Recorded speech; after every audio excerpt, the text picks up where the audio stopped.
Hello, welcome everybody. Welcome to this webinar. It's lovely to see you today. Sorry, we're a little bit late starting, just the usual technical glitches that come up. Can I encourage you to introduce yourselves to each other in the chat? We've got an hour today, but please do make good use of the chat as well to share your thoughts and reflections and questions as we progress today. And one of my colleagues will be checking that, and I will be also looking at it later as well when I've stopped presenting. So this webinar then on ensuring and enhancing the quality of teaching and learning in higher education. For those of you new to us at Advanced HE, firstly, I'm Marita Grimwood. I'm Senior Advisor in Teaching Fellowships at Advanced HE. I lead on Principal Fellowship. But before I joined Advanced HE, I had many years working in the higher education sector in and with numerous universities to enhance learning and teaching. For anyone new to Advance HE, it's a UK-based charity formed in 2018 as a result of a merger of three previously separate organisations, and we have specific expertise in leadership and governance, equality and diversity, and learning and teaching, which is why we're here today. Could we have the next slide, please? Thank you. So just a few notes today. Please keep your webcams turned off and microphones muted unless you're asked to share them, just to reduce the background noise and interruptions. We are recording this event, and this recording will be circulated to you after the event today. And please do post any questions for speakers in the Q&A section during the session, which will be monitored by the team. Could we have the next slide, please? So, key to our session today and to our discussions is the professional standards framework. And this is a globally recognised framework for enhancing learning and teaching. It's used very, very widely. We've got over 200,000 fellows in over 100 countries. It can improve teaching, learning quality through professional development programs and institutional change and national level change as well. And some of you I may have met in Lisbon, and you may have heard Professor Judy Williams talking about how she has used this framework to effect strategic transformation and culture change in learning and teaching at Queen's University Belfast. The framework's also very adaptable. It explicitly values different learning approaches and methods. It's about recognising what is effective in context. And linked to this, universities find that it works well alongside other frameworks. So it doesn't replace other kinds of quality frameworks. It's there for specific purposes and can be quite flexible to those. It's also got broad contemporary relevance, which means it can be used to address some of those very specific challenges, which is useful. So there will be a link to the framework itself in the slides once you receive them after the event. So could you have the next slide, please? So again, a little bit more context, showing the international reach of fellowship.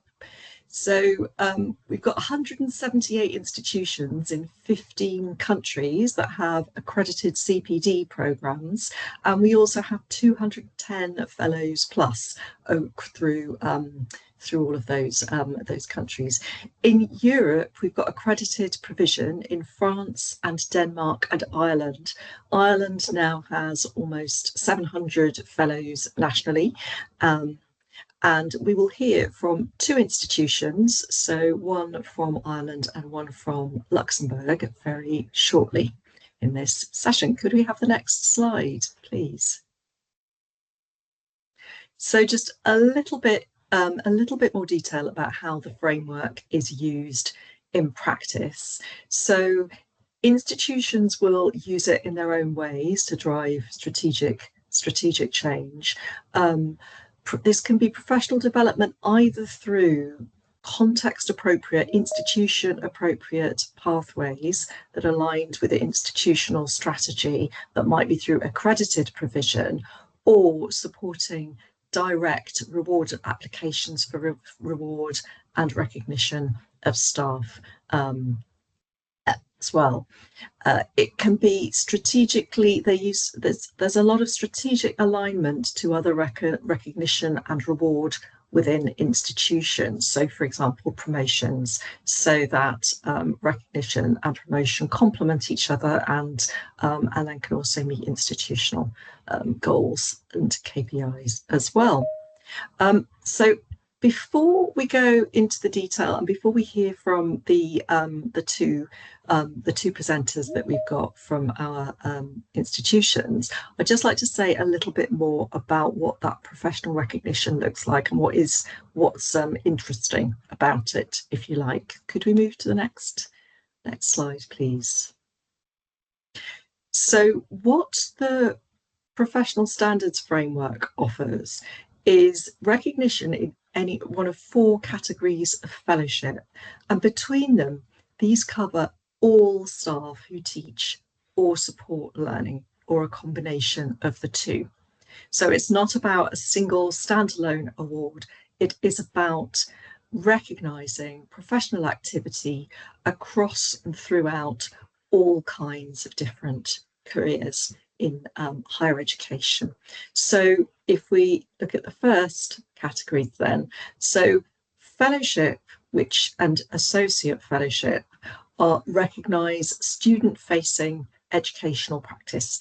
And the key difference between them is that for fellowship, you need quite a lot more breadth and depth of experience than you do for associate fellowship. So if someone is, for example, a PhD student who is doing a little bit of teaching, or maybe they work in the library or careers service and they have some engagement in teaching or in creating learning resources or otherwise supporting learning and teaching, then associate fellowship might be for them.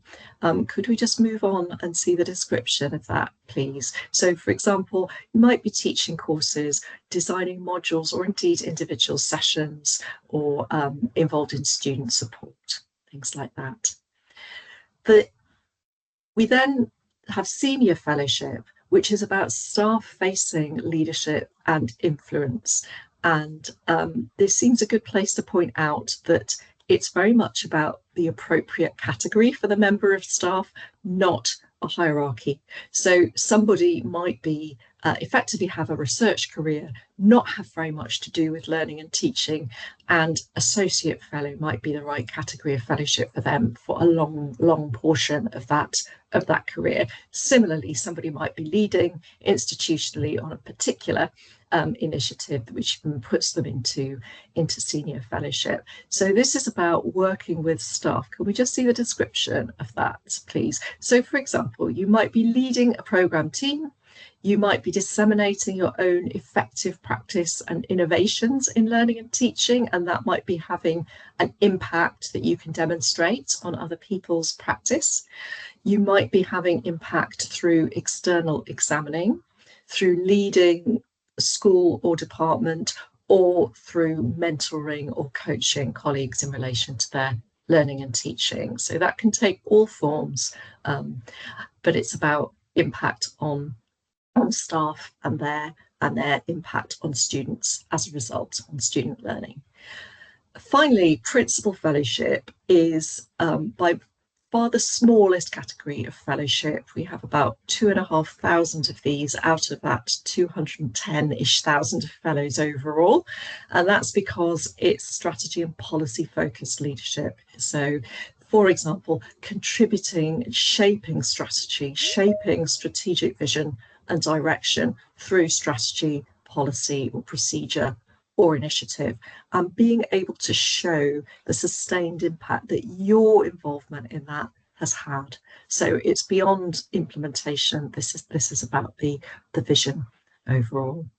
Okay, could we have the next slide, please? So in summary then, in the European context, looking at the challenges that we face at the moment as a higher education sector, the framework is a means to engage staff in learning and teaching and professional development, can provide a shared vocabulary for learning and teaching enhancement to enable institutional conversations around pressing issues in a particular context.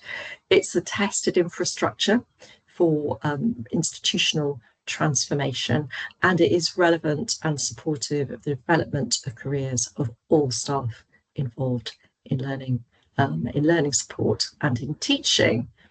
So could we have the next slide, please?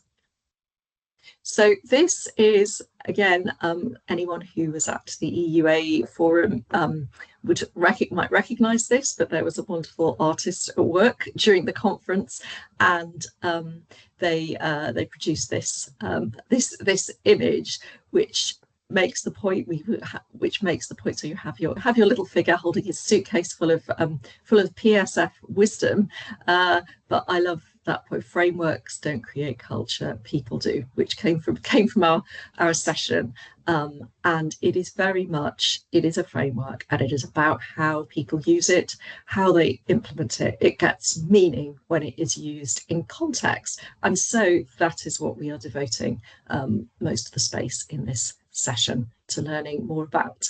Could we have the next slide, please? So we have two institutional case studies to hear.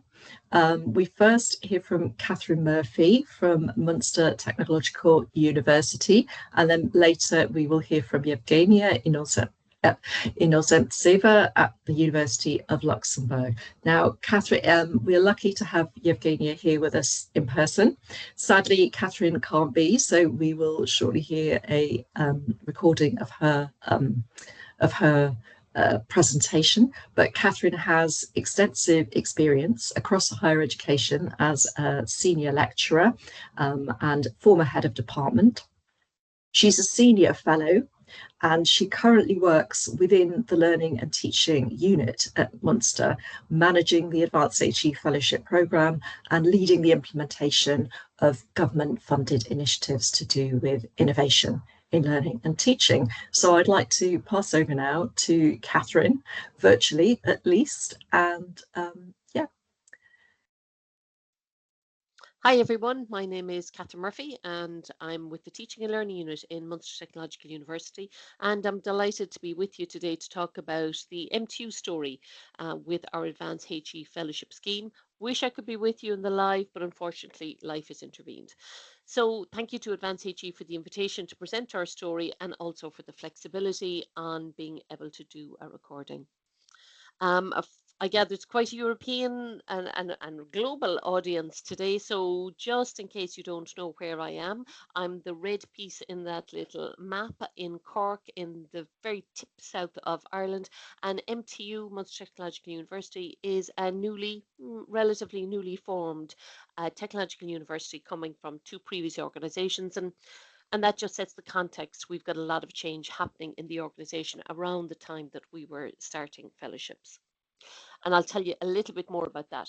But just to give you the outline for what my talk is going to be about, I'm going to cover briefly where it fits in with our strategy, how we got started, the supports we've put in place, what we've learned, and future next steps. And at the very end, I have some contact details. If you have any questions at all, please do feel free to reach out to me. The conversations around fellowship are really, really useful. So the overall strategy in MTU is to lead transformation through education with these values about being inclusive, engaging, dynamic, and bold. And I think that's a really good fit with the fellowship. Our more detailed strategy, it talks about, I've just put in 2 green arrows for you there, about being an employer of choice, progression of people, investment in CPD, and of course, excellence in teaching, learning, and student engagement. And again, that very much fits with the values that we see within a fellowship. When we started, and it's hard to say when exactly we started, but I remember going to something a good few years back, maybe 2018, where we had Phil Race and Sally Brown talking about fellowship. And I remember thinking, I wasn't even in the teaching and learning unit, thinking, that's good. That's really good. We need that. And ultimately, we started a pilot after I joined the teaching and learning unit, and then we ran a bigger pilot. And you'll see that in our numbers.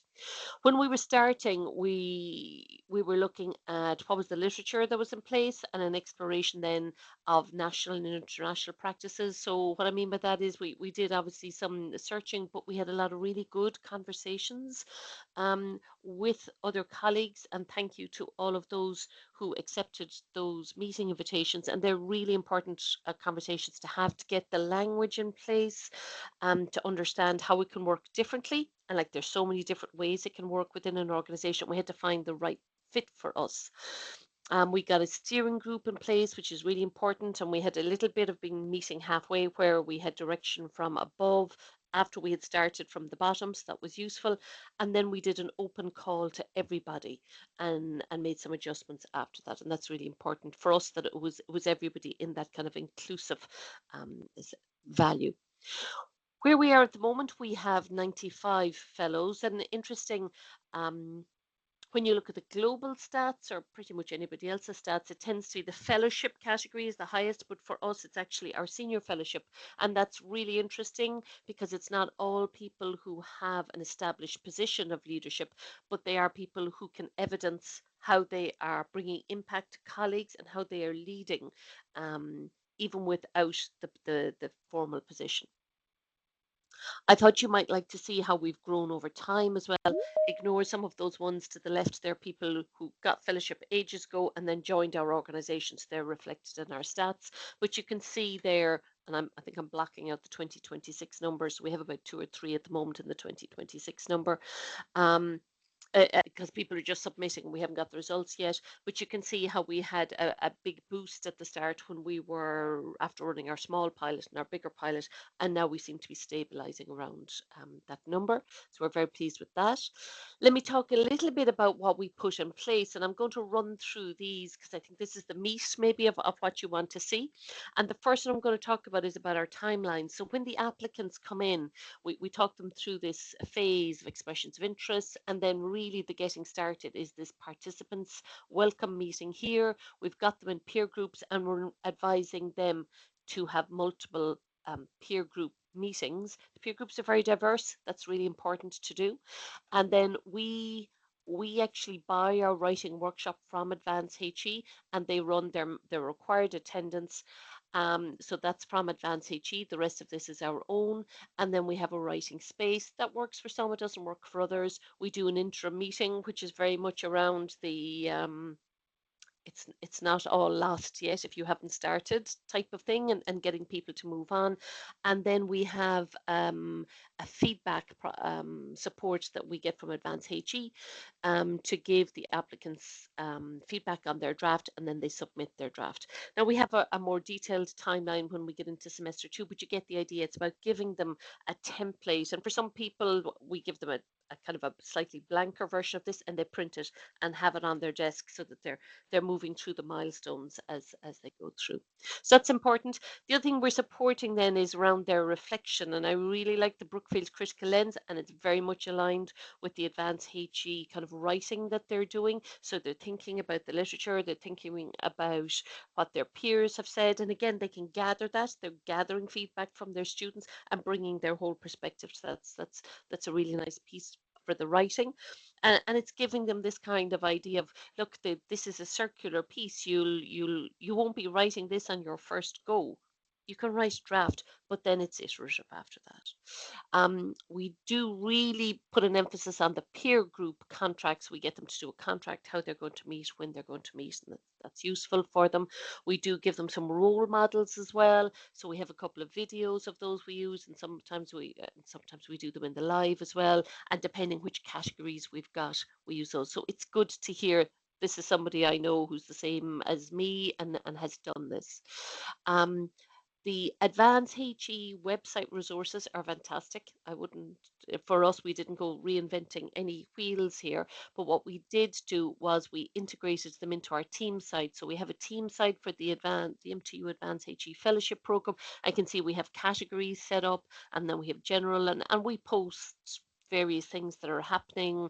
We post little prompts throughout the year, and then at the top there you can see that we have the links to the fellowship category templates and documentation. So everything is in one place for them. Yeah, you can see those fellowship documents and so on there. So that's useful for them.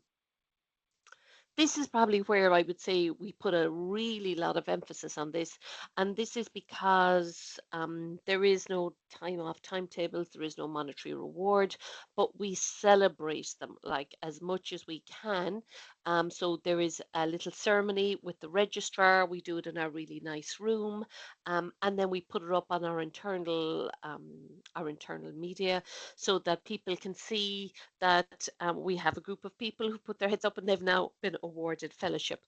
We do it internally, we do it on Facebook, we do it on Instagram, we do it on LinkedIn, and we tag our people and celebrate them because we are genuinely very proud of the work that goes into this and the efforts they've taken and how they have lifted to demonstrate excellence in teaching and learning. We also do some very nice merchandise. It's a small bonus, but only if you get fellowship do you get the merchandise. One of our final pieces in terms of completing that journey is looking at the learning community. So in MTU, we have a real culture of learning communities. So we have quite a few learning communities, probably 60, 70 learning communities. And one of them is the fellowship learning community. And that's the first picture of being able to bring them all together. We get them to meet the register. This year we did an exercise around getting some feedback from them. We plan to grow some more of that, and we get them to meet the registrar also. So that's bringing them together. What have we learned? So this is what I'd say we've learned. I had a timeline up earlier, and I might have made it sound like it's really straightforward, and we started, and this is how it went. It doesn't always go as smooth as you think it's going to go, and there are unintended roadblocks and diversions along the way, but it's small steps gets you there. So it's celebrating each success at a time. In the very early days, every time I saw we had a new fellow, I would be jumping around the office going, yes, one more. So it's great to build that, and you do it in small stages, is what I'd say. The future is bright. We have great support from the president and from the registrar. Um, and so we're continuing to roll out our program. We're doing some more integration. So we are linking fellowship is a plan with our first year of our MA in teaching and learning. We have a program running called for early career lecturers where the output they create out of that program is pretty close to a copy and paste for their associate fellowship application. So we're trying to join more of those dots there, and we're really interested in those early career lecturers and starting them on the journey early on. We're exploring some of our other staff cohorts of who we think could be interested, who would have a wide impact. So that's part of what we're looking at. We're building that learning community. So we're already planning for speakers and so on for that learning community for next year. And then from an Irish context, we have from our Higher Education Authority a new national professional recognition framework coming. And again, we're working closely with the Higher Education Authority to see how that will work, and it will dovetail in very nicely so that our staff who have taken fellowship will be able to use that in their recognition framework. Folks, That is a very much a whistle-stop tour of what we've done in MTU. I would be very happy to take any emails. And again, thanks to Marita and Tom. If you'd like me to answer any questions afterwards, please do follow up and enjoy the rest of the presentations. Thank you. Fantastic. Lovely presentation. Hi, everyone. From Catherine there, and I think, and now we will move on to hearing from Yevgenia, after which it will be over to you. We really encourage you. I know some people have already started to use the Q&A function to pop any questions in as they occur to them, and we'll be able to pick those up after this, or we'll be able to actually discuss them. So Yevgenia is a member of the Institute for Innovative Teaching and Learning at the University of Luxembourg. She's responsible for the teacher development pillar of the Institute's work and supports educators in refining their teaching skills and obtaining a university teaching qualification. So in this important work, activities linked to advanced HE fellowships for instructors and student success are foundational initiatives. And I know she's made some huge progress in terms of the number of staff who are engaging with this, with her work. So Yevgenia, it's over to you. Thank you, Marita. Thank you, Tom, for inviting us to share our story today. I'm happy to be here, and in case you have any questions, I will be happy to take them either in the Q&A chat or later on over email. So at the University of Luxembourg, I'm a member of the Institute for Innovative Teaching and Learning and responsible for teacher development, where we really support our learners with all things pedagogies, with all things teaching qualification, and of course we try to bring them together to share their knowledge and their competencies during different events like teaching days or interdisciplinary workshops. As per the University of Luxembourg, we are a young, 23 years old university in the heart of Europe. We're highly multilingual and international, and we present a research cohort of universities where we strive for excellence in research and teaching across science, technology, law, economics, finance, humanities, and of course social sciences. As we are highly international, both amongst faculty and student community, we really appreciate the chance to have the professional talents framework of Advanced HE as our professional qualification for teaching and supporting teaching, of course. And since we are a research university, we are trying hard to match the efforts in excellence in research with the efforts in excellence in teaching. And this is why in 2022, within the initiative at directorate level, the Advanced HE Fellowship Program has been introduced to all of our teaching staff and staff that supports teaching. We already launched a similar program within the Office of Doctoral Studies in 2018 for our doctoral candidates, and since then we see applications for associate fellowship each year. We have between 4 and 6 doctoral candidates who achieve their associate fellowship with success. Why this fellowship program has been very interesting for our teachers and for our educators. Well, for once, it is a lifelong recognition, which everyone appreciates very much, and they can take it now and bring it throughout their teaching careers. And most importantly, it is also quite attractive because it is included into the internal promotion track for a part of our teaching staff, notably for research scientists. And we have seen that specifically, as Marita mentioned, specifically over the past several semesters, the expression of interest for the participation in this program has risen drastically. So if before maybe maybe we had some 10 or 15 interested teachers. Now we see registrations of 40 or even 50 potential applicants for the fellowship. Of course, as we know, the way to the fellowship may be a bit hard, especially if there are some other research projects ongoing, but we support everyone as much as possible to achieve to go through all of the steps in order to have a successful submission. The framework is fantastic for every step of the teaching career because it spans from the associate fellowship to principal fellowship, and we do not have yet any principal fellows within the University of Luxembourg teaching community. However, when having looked at the numbers, we have almost an equal redistribution between the associate fellows and fellows. So we have 22 fellows and 25 fellows and 22 associate fellows, amongst which we have both teachers and doctoral candidates. And we have 5 senior fellows, with more fellows to come already this semester. They are really in the last steps of their submission, which we celebrate, of course, as well.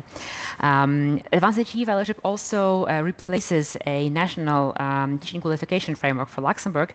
Since we are a small country and a young university, the sky's the limit, and we still have lots of things to achieve in this regard, but having the professional standards framework as the guiding North Star has been very beneficial since the beginning of our fellowship, and we see the appreciation of all of the participants who take this little break in their career to really evaluate everything that have been doing so far in their teaching career, and also to kind of concentrate on what they would like to achieve in their teaching journey after this qualification. We also included the fellowships into institutional KPIs for training of teaching staff, and we have a very ambitious goal of 20 fellows per year. And we try as hard as possible to achieve those KPIs as well.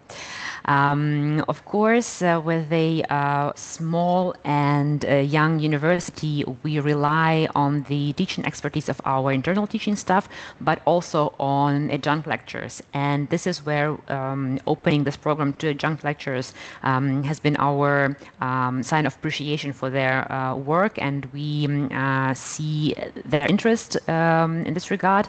And also just several weeks ago, I think 3 weeks ago, our very dear adjunct lecturer has obtained her fellowship, and this has been also a very nice moment for us. So if we look at the overall number of fellows at the University of Luxembourg, we have 60. We just gained 4 more within the last 2 months, and we have 6 more applications in the pipeline to be submitted in this semester already. And if you see at the redistribution among the faculties, the most interested is the Faculty of Science, Technology and Medicine, within the Faculty of Humanities as well, and we see also the rising interest on the part of the Faculty for Law, Economics and Finance. Here we have both fellows and senior fellows in this specific faculty. And of course, as the professional standards framework is open to collaborators who support teaching, we have several applications that have been successful on the side of the university, so-called administration staff. So be it staff from the library or education quality office or education quality specialists within the faculties. The interest is there, and we are happy to help them as well, because they are who support our teachers in their everyday work. So how does this fellowship program look at the University of Luxembourg? At the beginning of each semester, we open a call for participation. As I mentioned, over the past at least 3 semesters, we have seen a rising interest. in the applications and in the framework as such. We open it to everyone, as I said, also to the adjunct lecturers. After that, we offer a workshop to kind of set the minds of our teachers on this specific framework. What we hear oftentimes is that our teachers expect it to be a training, specifically at the research scientists. On the research scientist side, there are a lot of colleagues who would like to teach but do not know how. So they mistake this for training, whereas, of course, it's not a training. It is really the reflection on your teaching journey so far. But we see that there is a good a demand for this professional standards framework for everyone who has teaching in their scope. We also share our success stories.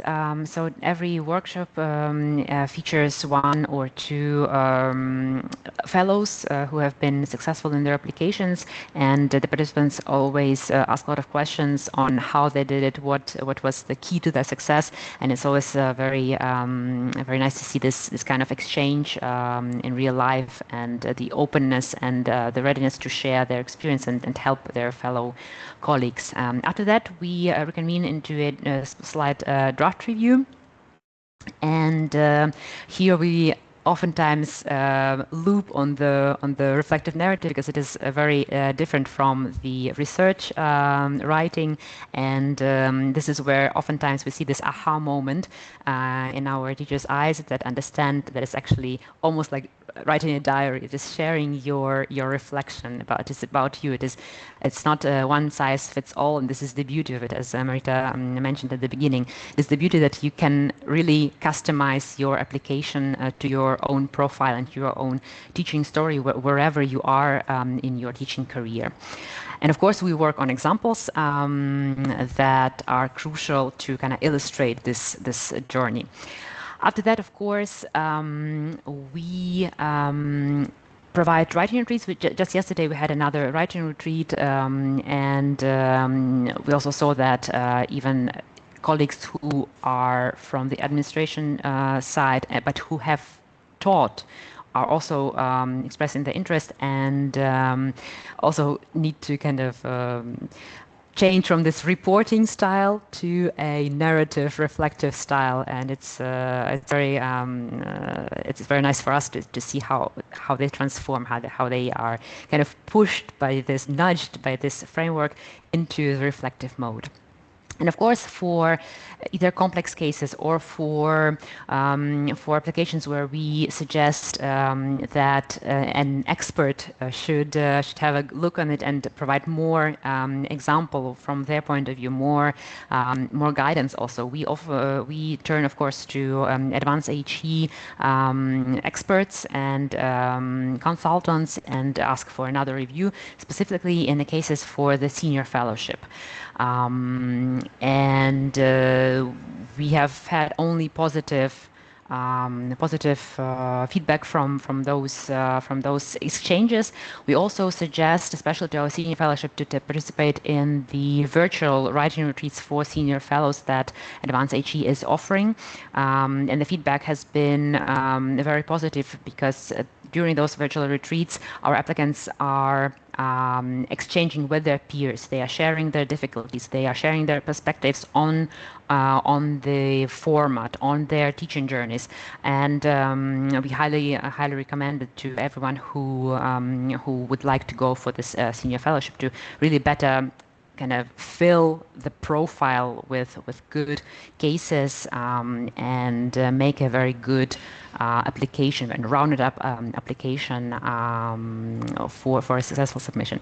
And well, from that, we encourage our applicants to submit.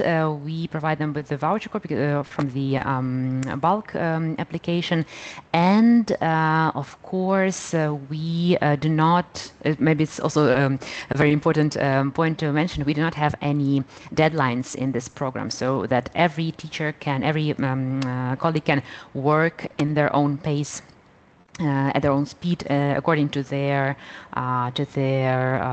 day-to-day business. So we have some long-lasting applications with expression of interest maybe 4 semesters ago, but also someone who just started their journey 2 months ago has already submitted last week. So profiles differ, priorities differ, but we are there to support any case and any colleague who would like to, well, kind of certify and confirm their excellence in teaching.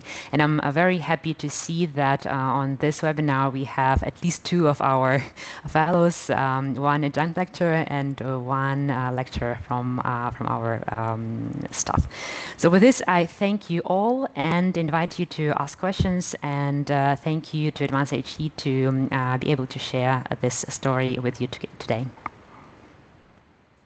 Thank you so much, Yevgenia, for that insight into all the hard work you're doing at the University of Luxembourg. And it's great to see, and it's lovely that you've got some of your fellows along here today as well. The rest of this session, the next 15 minutes, is for you as participants and delegates. It's time for you to share your reflections and questions, to get answers, to explore any aspects of this that are very relevant or interesting to you. We have the Q&A function open, and you know, and if you want, if you've got any more general thoughts to share, we've got the chat as well to get that, to activate that discussion. We've already had one question in the Q&A about somebody asking if they could be recognised at senior fellowship, and we have it's not a straightforward question because the categories are not about seniority, they're about the actual work that you do. So we have a fellowship category tool, which is an online set of questions to take you through that can help you determine which category is right for you, or which category might be right for members of staff that you are looking at supporting, and that generates a report for the individual, which can be the basis for some thinking and discussion around that. And then we also have links to extensive guidance as well for the next stage for you to look at once you think you've narrowed it down to your to the category that you want. So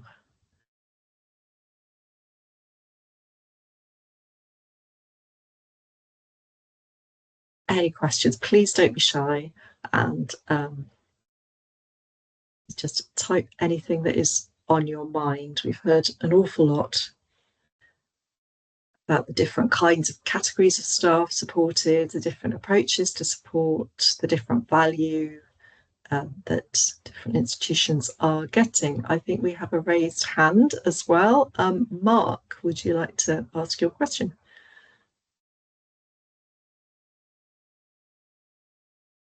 Can we hear Mark?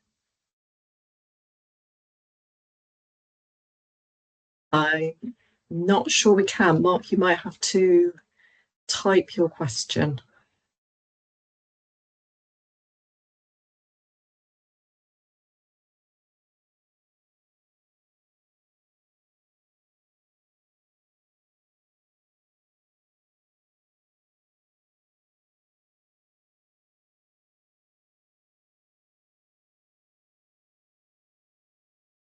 Okay, Mark's there. Can you hear me now? Yes, we can hear you. I have no idea what happened there. I do apologise. For some reason, I had no sound, no vision. It wasn't so much a question. It was more an observation, and it was wanting to pick up on something that both Catherine and Yevgenia, I think, have touched on, and it's about how you support people through the process. And I think one of the things that struck me from both the presentations was how systematic and well organized people had been in terms of thinking it through right away from the start all the way through to the finish, and where people might need help and support. And one of the things that I experienced doing this in the UK was the power of mentoring and coach and as you start to build a critical mass of fellows and senior fellows in your organization, you can begin to deploy them to support other people and help other people up that ladder.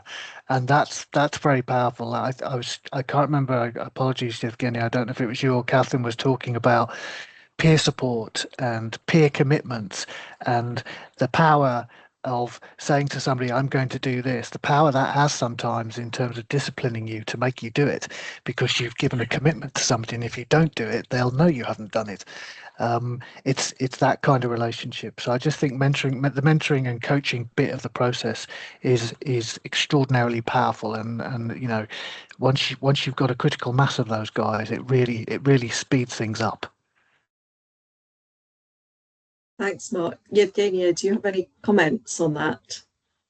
Indeed, we see that it is greatly appreciated by our new applicants when someone comes and talks during our webinars, so our workshops. So for associate fellows and for fellows, we organize those workshops, those induction workshops, if you may, to kind of explain the framework and explain how to set your mind into this reflective narrative. But then for the senior fellows, we always organize separate meetings, normally also in teams, where we can really deep dive into the profiles of the senior fellows, and they also explain how to understand the descriptor, right? How to go through those case studies, and it provides our applicants with the option of asking direct questions. You know, I have this and this and this.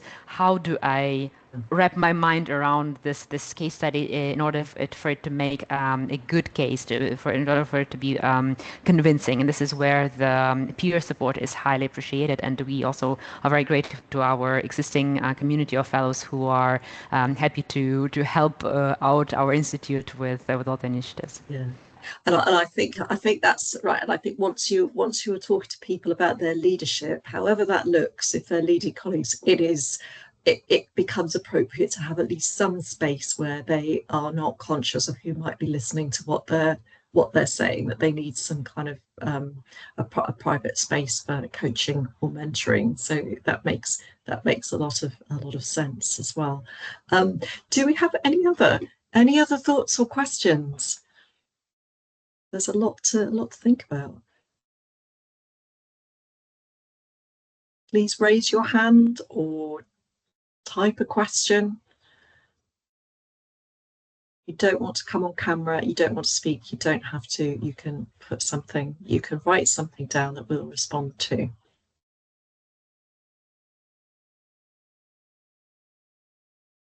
Something I wanted to ask you about, Yevgenia, there was you mentioned about the appeal of fellowships, or the particular relevance of fellowships in the context of your institution being very international in its staff cohort. Could you say a little bit about that? Of course, thank you for this question.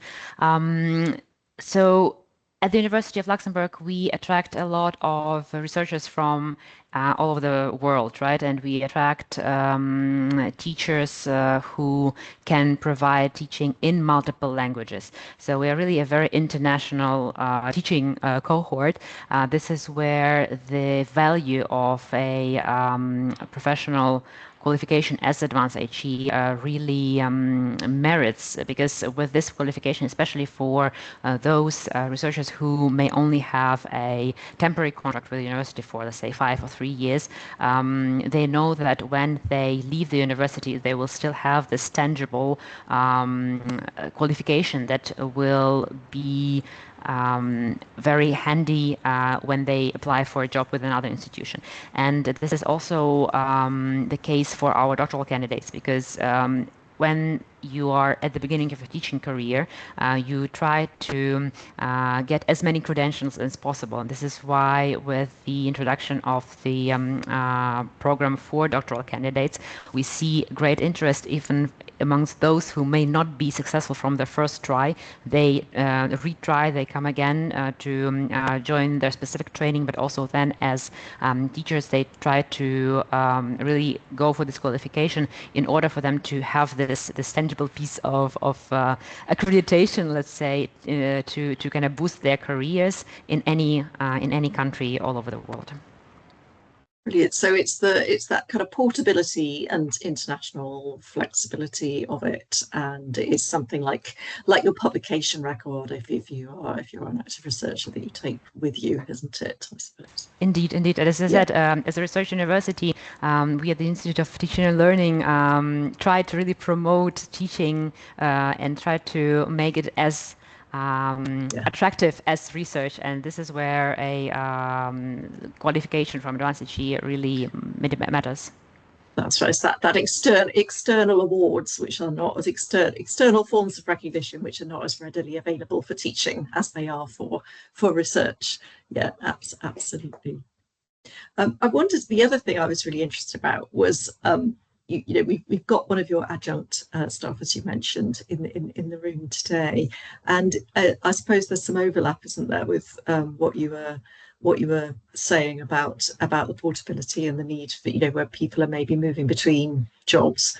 So I imagine that's part of the value for them as well. I also noticed there was sort of a bit of an imbalance or a difference between the extent of engagement you were getting from the different faculties as well. And I was curious as to what's behind that, and whether that's structural issues about the kinds of roles, or is it about engaging particular senior staff who are on board with what you're doing, or something else. Well, for the part of our adjunct lecturer who's also on this webinar, indeed, she teaches across geographies. So she and her case is a classical case for applying for such a professional standards framework qualification, because she really does bring this international character and international experience in facing different cohorts of students, serving them with knowledge, and it's really impressive that it hits all of the right elements when it comes to her own profile. As for this mismatch or this discrepancies in the participation within our teachers from different faculties, we believe that since we have multiple campuses across the country, we are small, but we're still a country with some how to say, with the need to go to commute, we understand that while having two of the three faculties on campus, we are much closer to them, and it is much easier to also participate in any kinds of support events. And it is our ambition also to kind of go and promote the program on the other campus, so that we are much more visible there, and that our teachers appreciate this kind of support. But really, when I was speaking about one of the teachers who just got her, who just submitted her application and started 2 months before, it was one of the teachers from the other campus. So she's our ambassador, so to speak, and we would like to also work with the peer community of our fellows to spread the word about the benefits of this program. So you've got the champions in particular place that you start to develop your network of champions who then can demonstrate the value of what you're doing to other people in their particular Indeed. local parts of the institution. Can't you?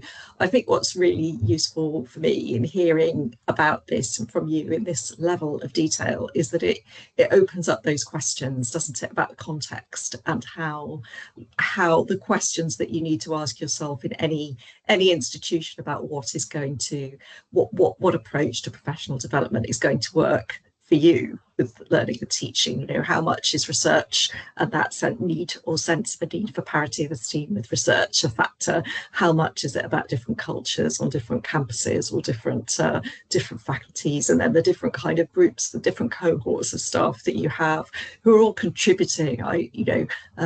In terms of adjunct staff, I started my career in learning and teaching enhancement, working with postgraduate students who teach, and they might not individually deliver an awful lot, but my goodness, as a group, they were contributing a huge amount to student learning in the university, and it was just so clearly important to support them. So that's wonderful. Thank you. We have time for one more quick question, whether that is somebody raising a hand or putting a question in the chat before we finish. Anybody has anything?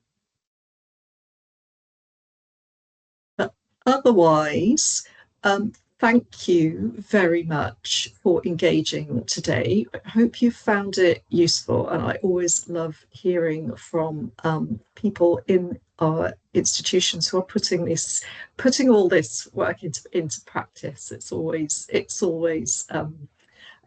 fantastic to hear. You will get the slides and the recording from this presentation, so don't worry if your note-taking arm got tired in the course of this meeting. And there will be some links in there as well to some of the resources that you can look at to get a deeper understanding of the professional standards framework and fellowship in relation to yourself, your institution, or indeed to the institutions that we've heard from today. So huge thank you, and hope to see you again. Thank you very much. Thank you.